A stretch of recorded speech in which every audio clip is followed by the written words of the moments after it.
আজকে আমরা দ্বিতীয় ক্লাসে আসছি, ক্লাস নাম্বার 2। ফার্স্ট ক্লাসকে আপলোড দিয়েছিলাম, আমি কি ফার্স্ট ক্লাস আপলোড দিয়েছিলাম?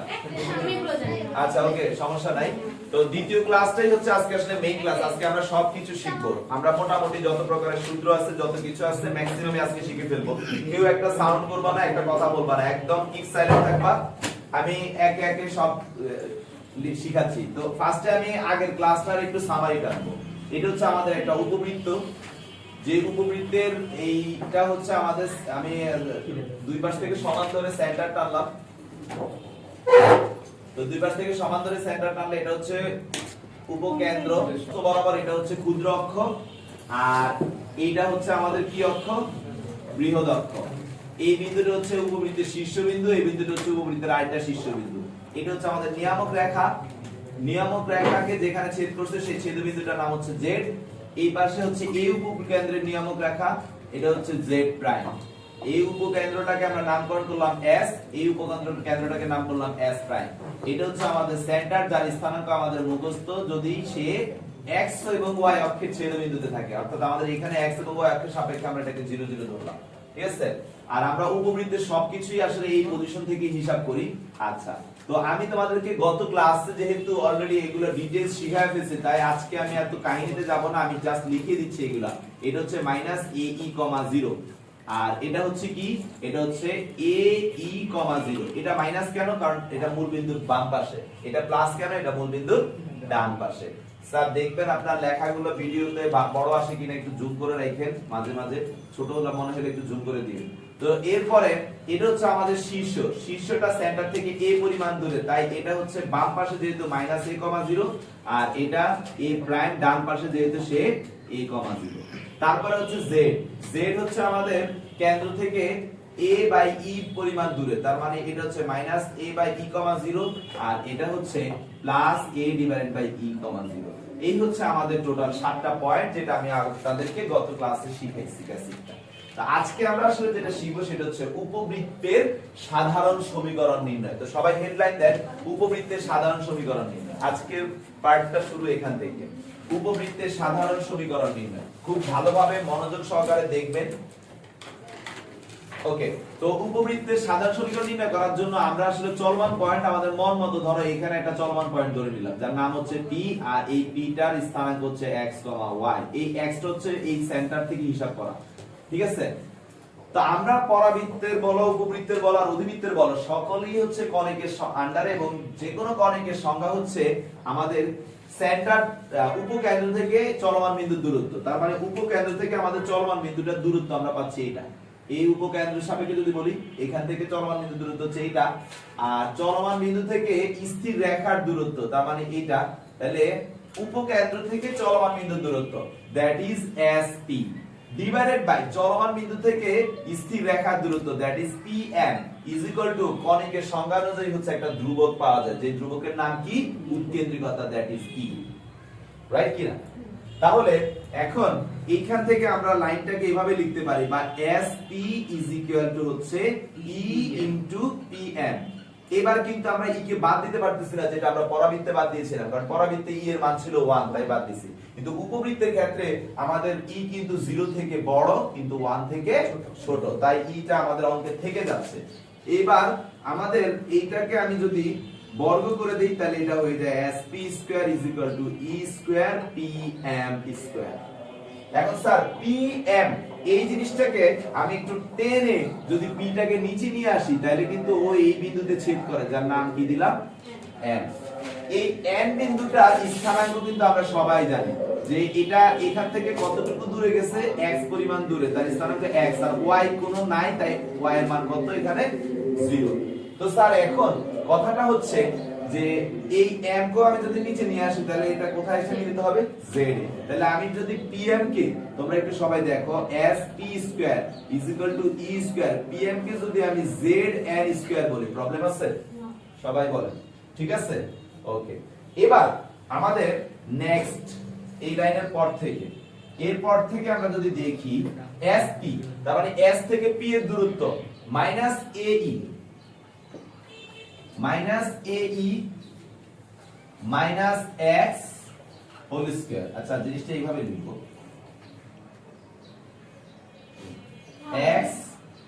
মাইনাস মাইনাস হচ্ছে plus A E whole square, ঠিক আছে, y মাইনাস 0 হোল স্কয়ার, এটা হলো আমাদের কি sp স্কয়ার। দুটো বিন্দুর মধ্যবর্তী দূরত্ব কনসেপ্ট, ভুজদ্বয়ের অন্তর প্লাস পরিদ্বয়ের অন্তর whole square is equal to E square zn। এই পুরো জিনিসটাকে আমি সেন্টারের রেসপেক্টে যদি লিখি, তোমরা একটু খেয়াল করে দেখো, ভাই যদি এভাবে লিখি যে cz plus cn whole square, কোনো সমস্যা আছে? আমরা লিখতেই পারি।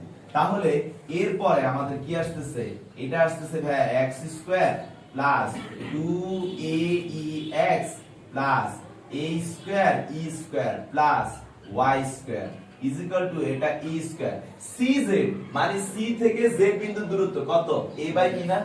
আমরা মাইনাস কিন্তু নিব না, কারণ মাইনাস দ্বারা বুঝেছি লেফট সাইডে, আমরা দূরত্বটুকু নিব, দূরত্ব হচ্ছে a বাই e, তার মানে আমাদের জিনিসটা আসতেছে ভাই a divided by e plus c থেকে n বিন্দুর দূরত্ব কত, x হোল স্কয়ার। তাহলে এটাকে আমরা a plus b whole square সূত্রে ভাঙবো, তাহলে x square plus 2aex plus a square e square plus y square is equal to e, আচ্ছা e স্কয়ার, এটাকে আমরা যদি a plus b whole square সূত্রে ভাঙি তাহলে এটা কি হবে a square by e square plus 2a by ex plus কি x স্কয়ার, রাইট কি না? তাহলে এখন আমরা যদি আমাদের মানটা e কে গুণ করে দেই তাহলে 2aex plus a square e square plus y square. এখন আমি যদি e স্কয়ার গুণ করি, দেখো e স্কয়ার স্কয়ার কি কাটা চলে যাবে না, থাকবে কি শুধু a square plus e square, যদি এখানে গুণ করি নিচে একটা e আছে উপরে দুইটা, একটা কাটাকাটি কি থাকবে 2aex, আর এটা হবে e স্কয়ার x স্কয়ার। আশা করি আপনারা এই পর্যন্ত বুঝছেন, আমাদের কাহিনী কিন্তু প্রায় শেষের দিকে। এবার আমি সবাইকে একটা কাজ করি x গুলো একপাশে করার জন্য, তাহলে e স্কয়ার x স্কয়ার, এটা আর এটা কিন্তু কাটাকাটি চলে যাচ্ছে, খেয়াল করছেন, e square x square minus x square কই পাশে নিয়ে যাই, y স্কয়ার কই পাশে নিয়ে যাই, আর a স্কয়ার কে এই পাশে আনা, মানে কিন্তু a square e square minus a square. আশা করি সবাই এই পর্যন্ত বুঝছেন। এবার কি করব ইমন, যে আমরা এখান থেকে x স্কয়ার কমন নিলে থাকে e স্কয়ার মাইনাস 1, এখানে মাইনাস y স্কয়ার, রাইট? এখানে আমাদের a স্কয়ার কমন নিলে কি থাকে e স্কয়ার মাইনাস 1, রাইট? আচ্ছা, আমরা সবার থেকে মাইনাস কমন নেই, এখান থেকে একটা মাইনাস কমন নেই, এই পুরোটা থেকে একটা মাইনাস কমন নিলে বাদ হয়ে যায়, তাহলে আমাদের যেটা আসে সেটা হয় কি, মাইনাস কমন নিলে এটা 1 মাইনাস e স্কয়ার হয়ে যায় না? এইখানে মাইনাস কমনের কারণে এটা কি হয়ে যাবে প্লাস, এইখানে এটা কি হয়ে যাবে a square 1 minus e square হয়ে যাচ্ছে, রাইট কি না? তাহলে এবার সবাইকে এই পুরোটা দ্বারা যদি ভাগ করি তাহলে আমাদের কি আসে x square 1 minus e square divided by a square 1 minus e square plus y square divided by a square into 1 minus e square is equal to কি 1। তো স্যার এখানে এইটা আর এটা কাটাকাটি চলে গেলে ফাইনালি থাকে x square by a square plus এই পুরোটাকে আমরা ধরে নিব হচ্ছে এটা যে মানটা পাওয়া যায় সেটাই আসলে এখানে এই b এর মান পাওয়া যায়, কথা বুঝতে পারছো? এটাকে বর্গমূল করলে আমরা যে মানটা পাই সেটা এইটার সমপরিমাণ মান আসে, তাই এটাকে বলা হয় b। তো যদি এটা b হয় তাহলে y square by b square is equal to 1, যেখানে অবশ্যই এটা মাথায় রাখতে হবে যে তোমার এখানে b স্কয়ার কথাটা আসলে মানেটা কি a square into 1 minus e square, a square into কি 1 মাইনাস e স্কয়ার। কথা কি বুঝা গেছে? আচ্ছা, তো স্যার আপনারা যারা একটু কনফিউশনে থাকতে পারেন তাদেরকে আমি বলি, এই যে এখান থেকে যদি আমি একটা সমকোণী ত্রিভুজ চিন্তা করি, এটাই কি আমার b না? এটা হচ্ছে আমার a, আমি এখানে সাইডে এনে দেখাচ্ছি, এটা হচ্ছে আমার একটা সমকোণী ত্রিভুজ তৈরি করলাম যার এটা হচ্ছে b, এটা হচ্ছে ae, আর এটা হচ্ছে কি a, ওকে? তো আপনারা জানেন অতিভুজ স্কয়ার ইজ ইকুয়াল টু হচ্ছে ভূমি square a square e square plus কি লম্ব স্কয়ার, কথা কি বুঝতেছেন? তাহলে বা লম্ব স্কয়ার ইজ ইকুয়াল টু কি sir a square minus a square e square, বা a স্কয়ার কমন নিলে 1 মাইনাস e স্কয়ার। তাহলে আমি কেন a square into 1 minus e square এর জায়গায় b স্কয়ার লিখছি, বুঝতে পারছেন? হ্যাঁ, কারণ এটা তো আমাদের প্রমাণিত মান আর এটা আমাদের a এর সমান, এটা আমরা জানি। তাহলে এটা যেহেতু আমাদের আগে থেকে জানি, তাহলে কিন্তু আমি এমনিতেই b সম্পর্কে নলেজ নিতে পারি। তাহলে এইটা থেকেই কিন্তু আমার এই বিষয়টা আসছে। কথা কি বুঝা গেছে? তাহলে কেন আমি এই b স্কয়ার জায়গায় এটার জায়গায় b স্কয়ার লিখছি বুঝতে পারছেন? সেটা সাইডে আমি প্রমাণ দেখা দিলাম আপনাদেরকে। তো এবার পুরো সমীকরণটা আপনারা তোলেন প্লিজ। আজকের পর থেকে এটাই হচ্ছে আমাদের উপবৃত্তের সাধারণ সমীকরণ, x square by a square plus y square by b square is equal to 1। Please বেশি দেরি করেন না, কষ্ট করে ভালোভাবে বুঝতে পারছো কেন b square is equal two, এটাকে বলছি প্রমাণ দেখানো আছে। ওকে, আচ্ছা। তো নাও এখন আমরা, এটা তো হচ্ছে সাধারণ সমীকরণ। এখন এই বৃত্তটা আমার x অক্ষের উপরে ওর অক্ষ থাকতেও পারে নাও থাকতে পারে, x অক্ষের সমান্তরালও থাকতে পারে। তো সেই ধরনের কেস যদি হয় তো সুন্দর করে লেখো যে এটা তো x অক্ষের উপর না। হ্যাঁ, এখানে আমরা ওভাবেই চিন্তা করে নিছি। এটাই মনে হয় যে আগেরবারের মতো আদর্শ সব সেম হ্যাঁ, আগেরবারের মতো আদর্শ সমীকরণ, সব আগের মতো করেই পরাবৃত্তে যেভাবে শিখছো সেভাবেই ইকুয়েশন গুলো আসে, টেনশনের কিছু নাই। তো এখন কেন্দ্রটা আমাদের একটু আগে, কেন্দ্রটা মূল বিন্দুতে ছিল, তাই না? এখন যদি কেন্দ্রটা মূল বিন্দুতে না হয়ে মূল বিন্দুর বাইরে হয়, মানে x অক্ষ y অক্ষের সমান্তরাল কোথাও হয়, মানে ব্যাপারটা কি, যে ধরো এটা যদি y অক্ষ হয়, এটা যদি x অক্ষ হয়, আর বৃত্তটা যদি এখানে হয়, কথা বুঝছো? সব কিন্তু ঠিক আছে। এইটা হলো বৃত্তের সেন্টার, এটা ঠিক আছে, এটা উপকেন্দ্র, এখান থেকে কিন্তু ডিসটেন্স আগের মতই আছে। এখান থেকে নিয়ামক রেখা মনে করে এটা হোক, তার ডিসটেন্সও সেম আগের মতো, সবকিছু ওকে আছে। খালি একটা ঝামেলা হয়েছে কি, যে আমাদের সেন্টারটা এখন কিন্তু আগের মতো 0 0 না। তাহলে তফাৎটা শুধু এইটুকুই, সেন্টারটা এখন কত স্যার, আলফা কমা বিটা। এটাকে এত জটিলতার কিছু নাই। আমাদের আগে x কি ছিল, 0, আর এখন এই চিত্রে আমাদের x কত, আলফা। তাহলে বা x আলফা কত, 0। তাহলে আগে x 0 ছিল, আর এখন x আলফা কি 0। এখন কি x আলফা 0। আগে y 0 ছিল, আর এখন y কত, বিটা। কারণ এই যে এখান থেকে এইটুকু হচ্ছে আলফা, রাইট কি না? আর এখান থেকে এইটুকু হচ্ছে কি বিটা। তাহলে এখন কি y বিটা 0, রাইট কি না? আর কিছু কিন্তু চেঞ্জ করে নাই। আমি কি এখান থেকে এই যে ডিসটেন্সটুকু, এইটুকু যে a, এটা কি চেঞ্জ হইছে? এখান থেকে যে এইটুকু ডিসটেন্স b, এটা কি চেঞ্জ হইছে? সবকিছু ঠিক আছে। তাহলে আমাদের এত কাহিনীর কোনো টেনশনের কিছু নাই, কিছু করারও দরকার নাই। আমরা ডাইরেক্ট তাহলে আমরা এখন কি লিখবো, হেডলাইনটা দাও যে উপকেন্দ্র আলফা, সরি কেন্দ্র আলফা বিটা, ওটা y এর কোনটা বলবেন না? সেম এটাই আসবে, উল্টা হবে না? না, উল্টা আর কি, মানে x আগে যেরকম x y ওটা অতিরিক্তের ক্ষেত্রে মাইনাসের ক্ষেত্রে কি হবে, এইটার ক্ষেত্রে অনেকটাই। খালি তোমার মাথায় রাখতে হবে বৃত্তটা কোন স্টাইলে আছে, ঠিক আছে? জাস্ট এই জায়গায় গিয়ে একটা বিষয় আসবে যে এখানে তুমি a square a square 1 minus e স্কয়ারের ব্যাপারটা জায়গায় তখন আসবে যে a square b square 1 minus e square, ব্যাপারগুলো এখানে চেঞ্জ হবে, ঠিক আছে? তো সূত্র তো সেম একই আসছে, x square by a square plus y square by b square 1। Okay, তো স্যার এখন হেডলাইনটা হচ্ছে কেন্দ্র আলফা বিটা, সুন্দর করে লেখো, কেন্দ্র আলফা বিটা বিশিষ্ট উপবৃত্তের সমীকরণ। আমাদের এখন কেন্দ্র হচ্ছে আলফা বিটা বিশিষ্ট উপবৃত্তের সমীকরণ নির্ণয় করা, যার স্থানাঙ্ক অক্ষদ্বয়ের স্থানাঙ্কের সমান্তরাল। দেখো, কেন্দ্র আলফা বিটা বিশিষ্ট উপবৃত্তের সমীকরণ নির্ণয় করো, যার অক্ষদ্বয় মানে বৃহৎ অক্ষ এবং ক্ষুদ্র অক্ষ স্থানাঙ্কের অক্ষদ্বয়ের সমান্তরাল। স্থানাঙ্ক মানে x আর y এর, ঠিক আছে?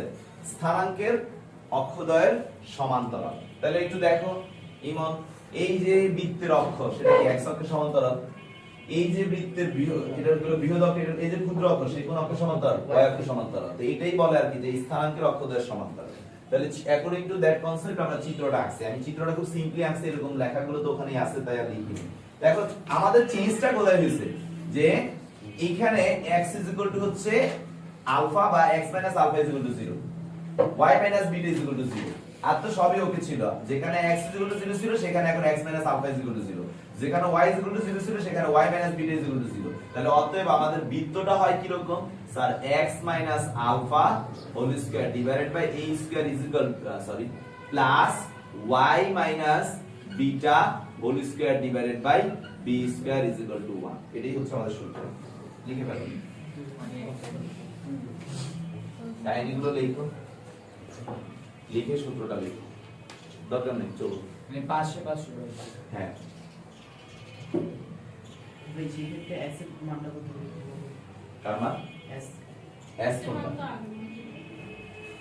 s মানে s তো এখানেই আছে হ্যাঁ ওইটাই জানতে চাইতেছি। হ্যাঁ s তুমি যদি এখন এখানে ধরো তোমার এখন মনে করো তুমি চলমান বিন্দু যারা ধরবা তাহলে তার পজিশনটা এখান থেকে কি আসতেছে ওইভাবে আসতেছে x যে আমার হিসাবটা এখান থেকে আসবে কিন্তু আমি তো সব সেন্টারের উপর ভিত্তি করে করব তাহলে সেন্টারের উপর ভিত্তি করে করলে ডিসটেন্স কাটাকাটি করে যেটা আসে সেটাই এখানে আসবে ঠিক আছে ধরো তুমি যদি এখন বলো যে স্যার এটাকে আমি কি দিলাম x, y তে দিব অন্য কিছু তো দিব না কারণ আমি যেহেতু এটার সাপেক্ষে হিসাব করব আমি যদি এটার সাপেক্ষে হিসাব করে ওকে x, y দিই তাহলে আমার s এখান থেকে হিসাব করে কি আসে sp pm কি e বা sp হচ্ছে e tm এখন s হচ্ছে তোমার এই সেন্টারের উপর ভিত্তি করে যেটা করা ছিল আমরা যদি ওভাবে হিসাব করি আমাদের হচ্ছে ae, 0 কারণ এটা তো আর চেঞ্জ না এই যে ae এটাতে এই ডিসটেন্স থেকে হিসাব করা তার মানে ওর সাপেক্ষে কিন্তু এটা ae, 0 তেই আছে তাহলে এই ডিসটেন্স থেকে এই ডিসটেন্স হবে নাকি ভাই? হ্যাঁ এখানে এবার 0 আসবে না এখানে আমাদের এখন আসবে বিটা ঠিক আছে তাহলে এইভাবে ক্যালকুলেশন করে আমাদের এই প্রমাণটা আসবে ওকে তো ওই জটিলতা যাওয়ার দরকার নাই আমরা সিম্পলি করে ফেলবো স্যার আমরা ওই যে ওই কারণ ওটা আমাদের অঙ্কের প্রয়োজন হবে না ওইটা ধরে এরপরে মানগুলো বের করতে হবে ওই প্রয়োজন হবে না এইটাতে সিম্পলি চলে আসে আমাদের অঙ্ক তো গেলেও দেখবা প্রয়োজনে পরাবৃত্তে যেমন প্রয়োজন হয়েছে এটাতে লাগবে না মুসলাম না আচ্ছা এরপরে আরেকটা সূত্র ছিল সেটাও লিখে দিচ্ছি সেটা তো সকল কণিকের জন্যই সেটা তো তোমরা জানো প্রমাণিত সূত্র যে কোনো কণিকের সমীকরণ বের করতে হলে কি লাগবে উপকেন্দ্র লাগবে আর কি লাগবে নিয়ামক রেখা লাগবে আর কি লাগবে উৎকেন্দ্রিকতা লাগবে তো সেই সূত্রটা লেখো সবাই উপকেন্দ্র আলফা বিটা এটাই হচ্ছে মেইন সূত্র আর কি অঙ্কগুলো ম্যাক্সিমাম এটা দিয়েই উপকেন্দ্র আলফা বিটা তুমি ক্যালকুলেশন করতে দেখো সূত্রটা দেখো উপকেন্দ্র আলফা বিটা এবং নিয়ামক রেখা ax by c 0 ax by c 0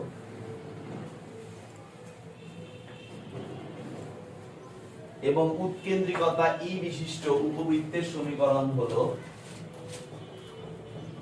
উৎকেন্দ্রিকতা ই বিশিষ্ট উপবৃত্তের সমীকরণ হলো উপকেন্দ্র আলফা বিটা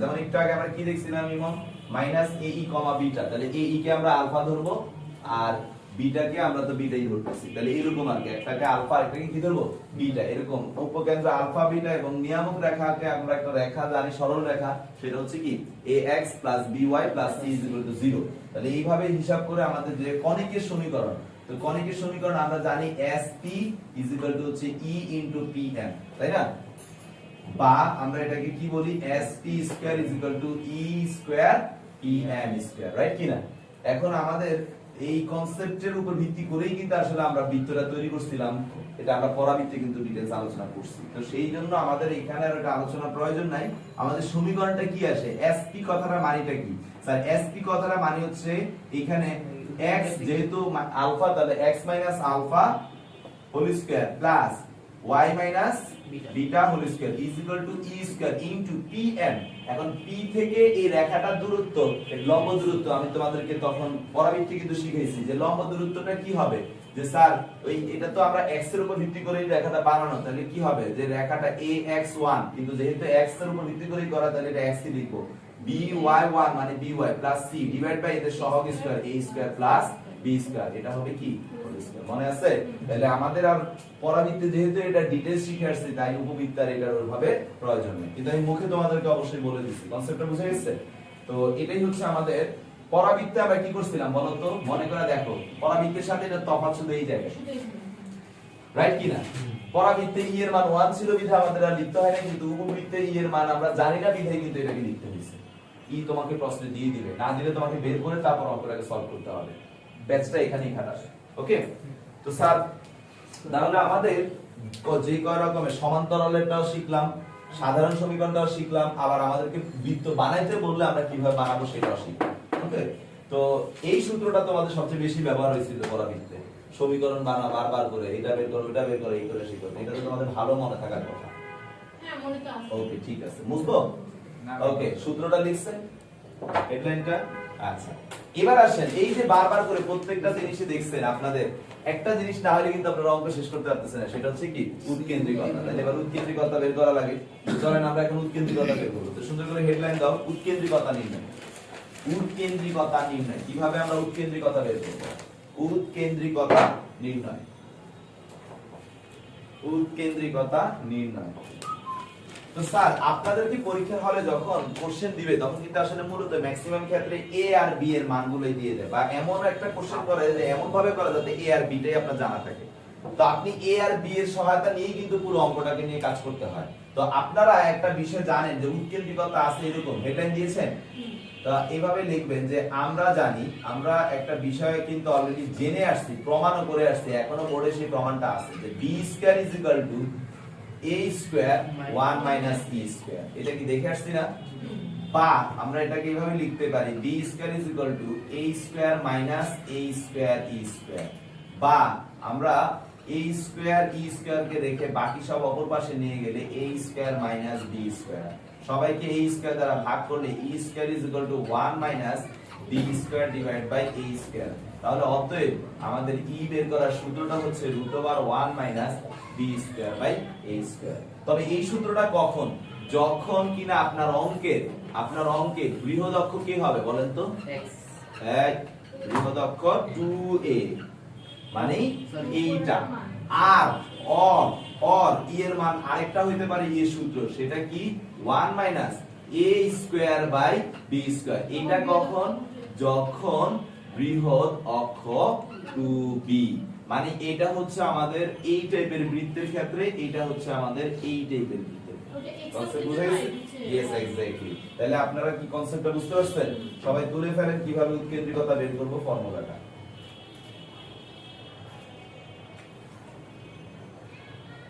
সিনথিয়া বুঝছনি, তুমি কি শনিবারে ক্লাস করছিলা?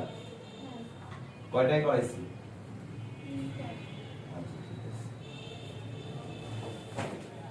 শনিবারে কি করে? অনেক কিছু।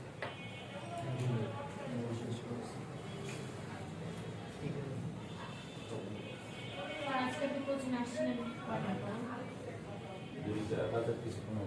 কয়টা বাজে? 2টা বাজে কিছু না। না। পুরো স্কয়ারটা সকালে। আপনি আমাদের কল দিয়ে বলে দিতে পারেন। আর এখনো ওই কাম করতেছি। কে কামড়ায়?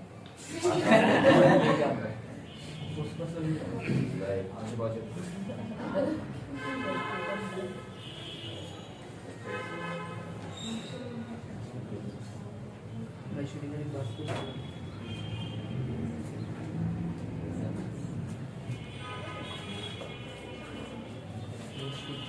মুসবো আজকে লাস্ট পার্ট।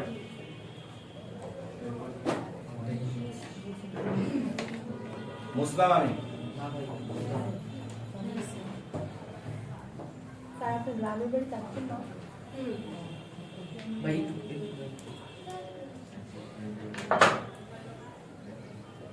শ্বশুরবাড়ি কুষ্টিয়া। ভাই বাংলাবাড়ি ঈশ্বরিক লম্বের দৈর্ঘ্য নির্ণয়। উপকেন্দ্রিক লম্বের দৈর্ঘ্যের সংজ্ঞাটা আমাকে বলো তো দিশান। উপকেন্দ্রিক লম্বের দৈর্ঘ্য মানেটা কি বলো? উপকেন্দ্রকে টাচ করে বৃত্তের এই পাশ থেকে ওই পাশে যে লম্বটা পাওয়া যায় সেটাই হচ্ছে উপকেন্দ্রিক লম্ব। পরাবৃত্তি কি শিখাই নাই? শিখাইছি। তো উপকেন্দ্রিক লম্বের যে দৈর্ঘ্য সেটা আমাদের পরাবৃত্ত হচ্ছে 4a, কিন্তু উপবৃত্তে 4a হবে না, অন্য কিছু হবে, সেটা আমরা বের করব। তা আমি একটু নামকরণ করি। এই বিন্দুটার নাম হচ্ছে L, এই বিন্দুটার নাম হচ্ছে L প্রাইম, আর এটা তো S আমরা জানি। তো তোমরা অলরেডি দেখতেই পাচ্ছ যে এই যে SL এটা যে মান আর SL প্রাইম দুইজনই কি সেম না? তাহলে আমাদের উপকেন্দ্রিক লম্বের দৈর্ঘ্য নির্ণয়। হেডলাইনটা হচ্ছে কি? হেডলাইনটা হচ্ছে আমরা উপবৃত্তের উপকেন্দ্রিক লম্বের দৈর্ঘ্য নির্ণয়।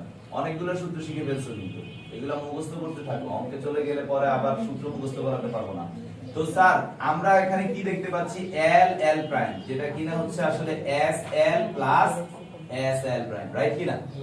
তো sir S L plus S L prime এটাকে আমি যদি S L plus S L লিখি কোনো সমস্যা নাই। কেন? কারণ যেহেতু এস এল আর এস এল প্রাইম সমান, তাহলে এই জিনিসটা মানেটা হচ্ছে আসলে 2SL।